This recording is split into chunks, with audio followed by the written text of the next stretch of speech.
doing well. Welcome to episode 15. Let's get started. Our first word is among, which is a preposition that is defined as surrounded by, in the company of.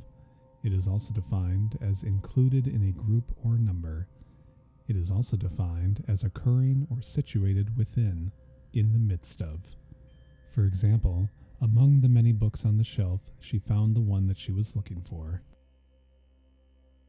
Our second word is amongst, which is a preposition or an adverb that is defined as surrounded by or in the company of others, in the midst of. It is also defined as part of a group or a collective. It is also defined as shared by a group or in common with others. For example, as a new employee, she felt a bit lost amongst the sea of cubicles and unfamiliar faces in the office. Our third word is amoral, which is an adjective that is defined as lacking a moral sense, unconcerned with right or wrong.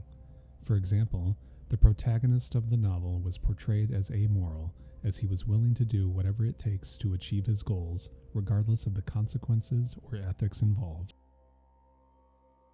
Our fourth word is amorphous, which is an adjective that is defined as without a clearly defined shape or form. It is also defined as vague, shapeless, or lacking structure. It is also defined as lacking a specific focus, purpose, or direction. For example, the amorphous cloud of smoke wafted through the air, obscuring the view of the mountains in the distance. Our fifth word is amount, which is a noun or a verb. The noun is defined as a quantity of something, typically the total of a thing or things in a number, size, value, or extent. The verb is defined as to add up or calculate the total of something. An example for the noun would be, the amount of sugar in this recipe is too high. An example for the verb would be, could you please amount the total cost of the items in the shopping cart? Our sixth word is amphibian, which is a noun that is defined as a cold-blooded vertebrate animal of a class that comprises frogs, toads, newts, and salamanders. They typically hatch as aquatic larvae with gills and undergo metamorphosis to become terrestrial adults with lungs. It is also defined as something able to operate or be used in water and on land, especially in aircraft designed to operate both on and in water. For example, the pond was teeming with amphibians, from tadpoles to adult frogs, and their croaks and chirps filled the air. Our seventh word is amphigory, which is a noun that is defined as a piece of nonsensical writing or speech, a meaningless or confused composition. It is also defined as a jumble of words or meaningless writing. For example, the poem was nothing but an amphigory, with its words and phrases strung together without any clear meaning or purpose. Our eighth word is amphitheater, which is a noun that is defined as a large, circular, or oval open-air theater with a central space for the presentation of dramatic or sporting events, surrounded by tiered seating for spectators. It is also defined as a concert hall or other performance space with a similar design. For example, the ancient Roman amphitheater was an impressive feat of engineering, with seating for tens of thousands of spectators and intricate systems for managing crowds and staging performances. Our ninth word is ample, which is an adjective that is defined as more than enough in size or amount. It is also defined as large and spacious. For example, the hotel room was ample for the three of us, with plenty of space to move around and relax.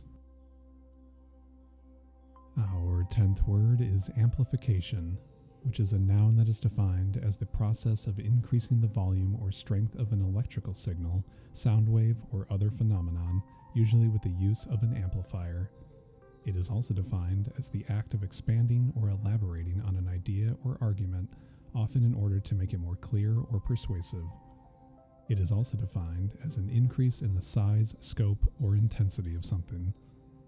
For example, the speaker's amplification of his ideas through the use of rhetorical devices made his argument more compelling to the audience. Our 11th word is amplifier, which is a noun that is defined as an electronic device that increases the amplitude of a signal, usually to make it louder or more powerful. For example, the sound engineer adjusted the levels on the amplifier to ensure that the music was heard clearly by the audience. Our 12th word is amplify, which is a verb that is defined as to make something louder or increase its volume. It is also defined as to make something stronger, more intense, or more marked. It is also defined as to expand or elaborate upon a topic, idea, or statement. For example, the speaker used personal anecdotes to amplify her point about the importance of mental health.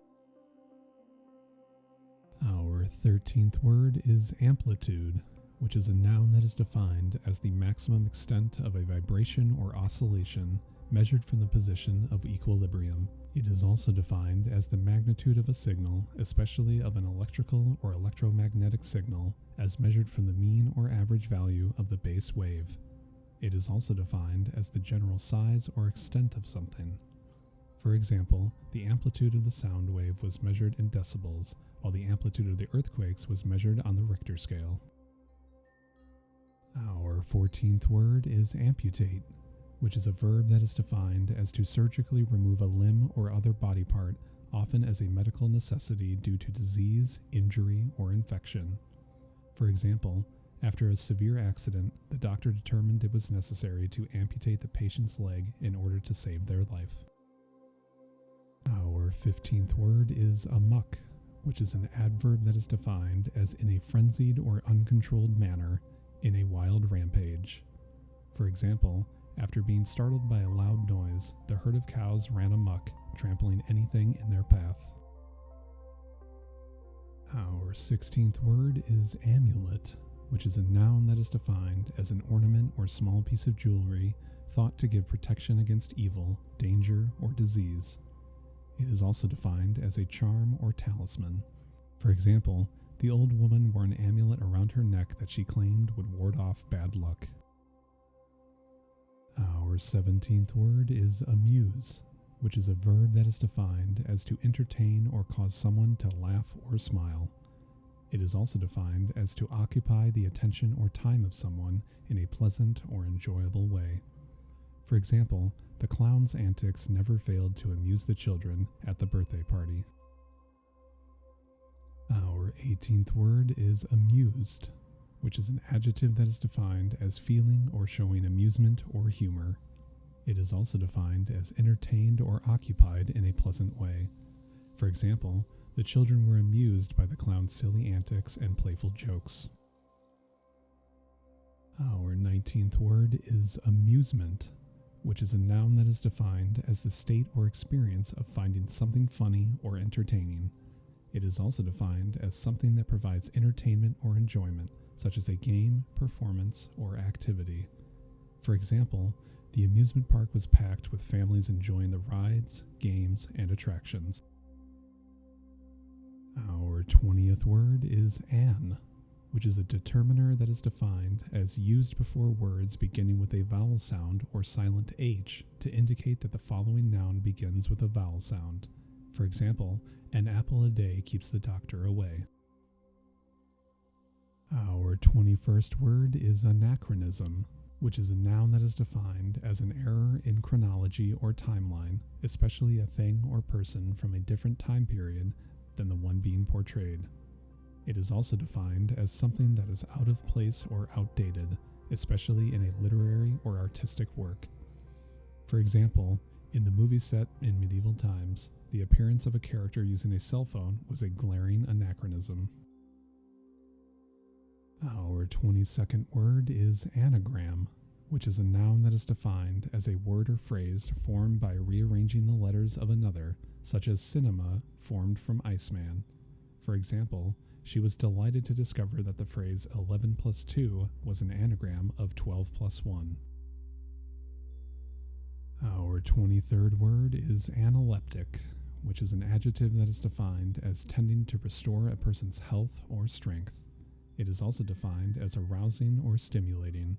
For example, the patient was prescribed an analeptic drug to help combat her fatigue and improve her overall energy levels. Our Our 24th word is analgesic, which is an adjective or a noun. The adjective is defined as capable of relieving pain, particularly mild to moderate pain. The noun is defined as a medication or substance that relieves pain. An example for the adjective would be, she took an analgesic for her headache. An example for the noun would be, the doctor prescribed an analgesic to manage his patient's chronic pain. Our 25th word is analog, which is an adjective that is defined as relating to or using signals or information represented by a continuously variable physical quantity, such as a spatial position or voltage. For example, vinyl records produce sound through the use of analog technology, where the physical grooves on the record translate into an electrical signal that is amplified and sent to the speakers.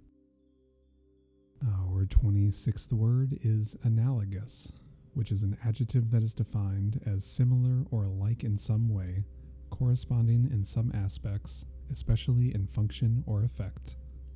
It is also defined as of a body part or organ, similar in structure to another part of a different organism, typically with a similar function. For example, the wings of a bat and the wings of a bird are not homologous, but they are analogous in the way that they both evolved to perform the function of flight. Our 27th word is analogy, which is a noun that is defined as a comparison between two things, typically on the basis of their structure and for the purpose of explanation or clarification. It is also defined as a similarity or likeness between things that are otherwise different. For example, the analogy of the human brain to a computer has been used to explain how the brain processes information. Our 28th word is analysis, which is a noun that is defined as the process of examining something in detail in order to understand it or draw conclusions from it. It is also defined as the examination and identification of the parts of a whole. It is also defined as a careful study of something, such as a text or piece of music, in order to interpret its meaning. For example, the analysis of the data showed clear correlation between the numbers of hours studied and the grade received on the exam. Our 29th word is analyst, which is a noun that is defined as a person who conducts analysis, typically in a professional or academic capacity. For example, the data analyst pored over the spreadsheets for hours, looking for any patterns or trends that might help the company make better decisions. Our 30th word is analytic, which is an adjective that is defined as relating to the examination of something in detail in order to understand it better or draw conclusions from it. It is also defined as relating to a method of solving problems by breaking them down into smaller, more manageable parts. For example, the analytic approach to problem solving involves breaking down complex issues into smaller, more manageable components in order to better understand them. Our 31st word is analyze, which is a verb that is defined as to examine or study something in detail in order to understand or explain it. It is also defined as to separate something into its components or parts for closer examination. Our 32nd word is anamnesis, which is a noun that is defined as the recalling of past events or experiences, especially the remembering of one's medical history by a healthcare provider. For example, the doctor conducted a thorough anamnesis with the patient before beginning the physical exam.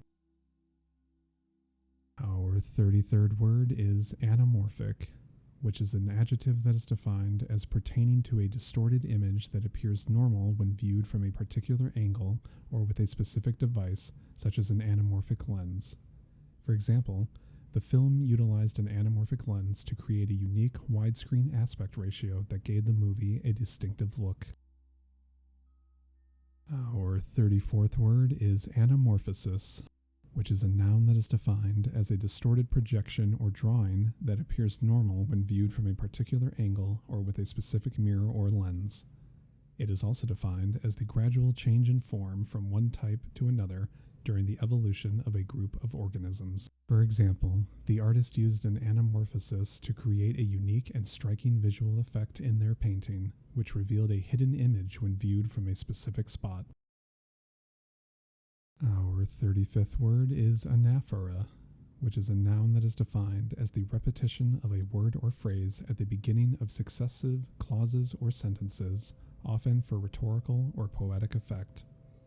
For example, Martin Luther King Jr.'s famous "I Have a Dream" speech makes use of the powerful anaphora, repeating the phrase "I have a dream" to emphasize the importance of his vision for a more just and equal society.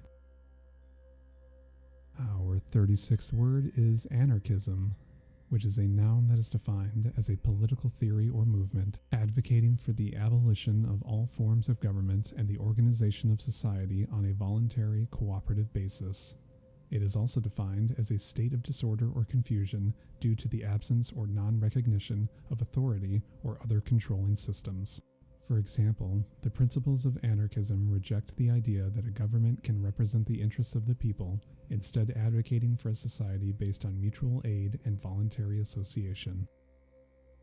Our 37th word is anarchy, which is a noun that is defined as a state of disorder due to the absence or non-recognition of authority or other controlling systems. It is also defined as an ideology that advocates for the abolition of all government and the organization of society on a voluntary, cooperative basis. For example, the country descended into anarchy after the overthrow of the dictator, with different factions vying for power and chaos reigning in the streets.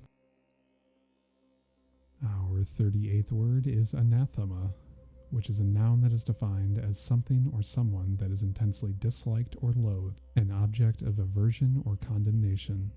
It is also defined as a formal curse or excommunication, often religious in nature.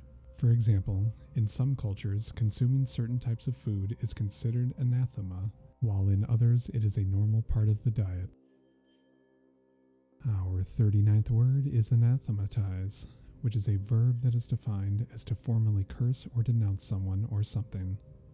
It is also defined as to excommunicate or condemn to eternal damnation. For example, the bishop chose to anathematize the heretics who refused to accept the doctrines of the church. Our 40th word is anatomical, which is an adjective that is defined as related to the structure of an organism or its parts. It is also defined as relating to the scientific study of the body's structure. For example, the anatomical differences between the human brain and that of a chimpanzee provide insights into the evolution of human intelligence. Our 41st word is anatomize, which is a verb that is defined as to dissect or analyze the physical structure of something, especially a human or animal body, to determine its anatomy. It is also defined as to examine in great detail, to analyze thoroughly. For example, the scientist will anatomize the specimen to better understand its structure and function. Our 42nd word is anatomy, which is a noun that is defined as the branch of science that deals with the structure of living things, including their organs, systems, tissues, and cells. It is also defined as the physical structure of a living thing, including its organs, systems, tissues, and cells. It is also defined as the dissection of a plant or animal in order to study its internal structure. For example, in anatomy class, the students learned about the various systems of the human body and how they work together to maintain life. Our 43rd word is ancestor, which is a noun that is defined as a person, typically one or more remote than a grandparent, from whom one is descended. It is also defined as an early type of animal or plant from which later forms are descended. For example, I'm doing research on my ancestors to learn more about my family history and heritage. Our 44th word is ancestral, which is an adjective that is defined as relating to or inherited from one's ancestors. It is also defined as of or pertaining to a long, unbroken line of descent. For example, the ancient burial site contained many ancestral remains, providing clues to the culture and customs of the region's early inhabitants. Our Our 45th word is ancestry, which is a noun that is defined as the lineage or descent of a person, family, or group. It is also defined as ancestral lineage or origin. For example, she was proud of her Native American ancestry and made it a point to learn more about her tribe's traditions and customs. Our 46th word is anchor, which is a noun or a verb. The noun is defined as a heavy object attached to a rope or chain and used to moor a ship to the sea bottom. The noun is also defined as a person or thing that provides stability or security. The verb is defined as to secure or fasten firmly, to provide stability or support. An example for the noun would be, the captain dropped the anchor to keep the ship from drifting away in the strong currents. An example for the verb would be, the team's success was anchored by their star player's exceptional performance. Our 47th word is anchorage, which is a noun that is defined as a place where a vessel can anchor or moor securely. It is also defined as the act of anchoring or the condition of being anchored. It is also defined as a city in southern Alaska, United States, known for its scenic beauty and wildlife. For example, the harbor provided a safe anchorage for the boats during the storm. Our 48th word is ancient, which is an adjective or a noun. The adjective is defined as belonging to the very distant past and no longer in existence. The adjective is also defined as having existed for a very long time, very old. The noun is defined as a person who lived in ancient times. An example for the adjective would be, the archaeologists uncovered ancient ruins dating back to the Roman Empire. An example for the noun would be, the museum's exhibit featured artifacts and tools used by ancient Egyptians. Our 49th word is ancillary, which is an adjective or a noun. The adjective is defined as providing necessary support to the primary activities or operation of an organization, institution, industry, or system. The adjective is also defined as subordinate or supplementary. The noun is defined as a person or thing that provides support or serves in a subsidiary role. An example for the adjective would be, the company's ancillary services, such as tech support and customer service, were critical to its success. An example for the noun would be, the new hire would serve as an ancillary to the department's primary team. Our 50th word is and, which is a conjunction that is defined as used to connect words of the same part of speech, clauses, or sentences that are to be taken jointly. It is also defined as used to indicate addition or inclusion. It is also defined as used to introduce a further comment or point. For example, she ordered a burger and fries for lunch. Thank you so much for watching. Don't forget to like and subscribe, and I'll see you in the next episode.